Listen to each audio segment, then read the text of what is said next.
Welcome to Byte-Sized Tech. Today, we're doing something a little different. We're going to freeze time and take a look at a single, ordinary day back in late 2025. Why? Because on that one day, you could see the entire AI revolution playing out in real time, from the dizzying heights of high finance to the future of our jobs and even to the front lines of modern warfare. It's a wild ride. Let's dive in.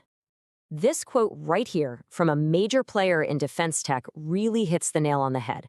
It perfectly captures the two massive forces that were shaping our world, geopolitics and technology.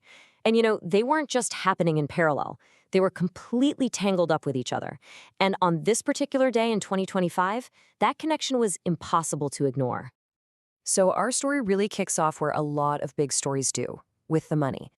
And we're talking about a massive amount of cash flowing into AI, and at a speed that was just, well, dizzying. This wasn't just another hot investment trend. This was something that was shaking up the financial world to its very core. I mean, just look at these numbers. They're pretty staggering, right? You've got a startup, a company that's less than a year old, already looking for a $50 billion valuation. And at the exact same time, Cursor, which is an AI tool for developers, had already rocketed to nearly $30 billion. This was a tidal wave of capital, all betting big, really big, on the future of AI. And if you want to understand the speed we're talking about, this timeline says it all. For Cursor, it went from being founded in February to a nearly $30 billion valuation by November. That's less than a year. Absolutely incredible. And as you can imagine, this kind of explosive growth kicked off a huge debate. Yeah, it raised the big, critical question on everyone's mind. Was this all just a massive speculative bubble, kind of like the dot-com bust all over again? Or was this the start of a genuine economic boom that would actually reshape our future? And there were really strong arguments on both sides. The people shouting bubble pointed to all the classic signs, sky-high, frothy valuations and some serious market volatility. But the case for a real boom was just as compelling. Because unlike the dot-com era, a lot of these big AI companies had real, actual profits. They had strong revenue growth, and their financials were pretty solid. And look, this wasn't just some academic argument for Wall Street analysts. With all this AI investment basically becoming a primary engine for the entire economy, the answer to this bubble or boom question was going to directly impact the health of the global economy for years to come. It mattered to everyone. But all this money, this massive wave of investment, it wasn't just staying locked up on Wall Street. Oh no, the technology it was funding was already filtering down into the workplace, and it was fundamentally changing how everyday people got their jobs done. This quote really captures a crucial shift in how we were thinking about AI and work.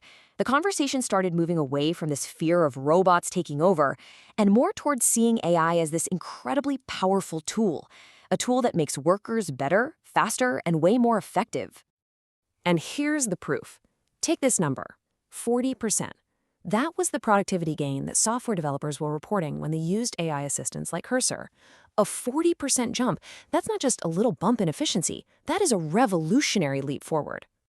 And what's really fascinating is that this productivity boom wasn't just for elite software developers in Silicon Valley.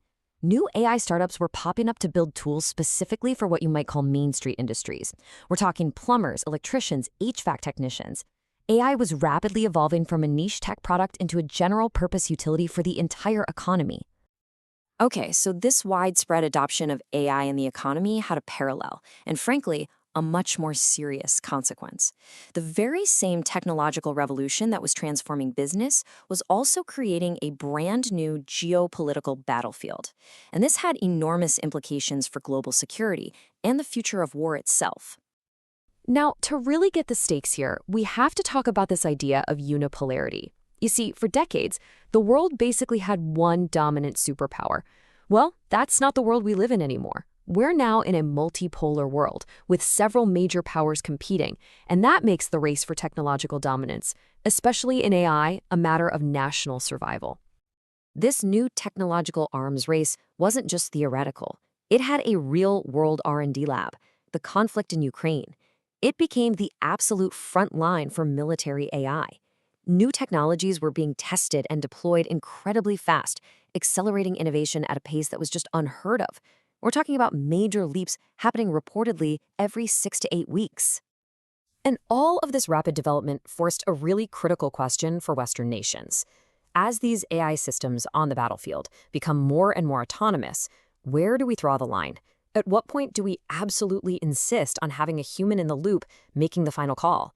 This is a massive ethical and policy challenge. And that leads us to the final and honestly a deeply unsettling thought. While Western countries are debating the ethics of autonomous warfare, the real concern is that their adversaries, well, they might not be playing by the same rules.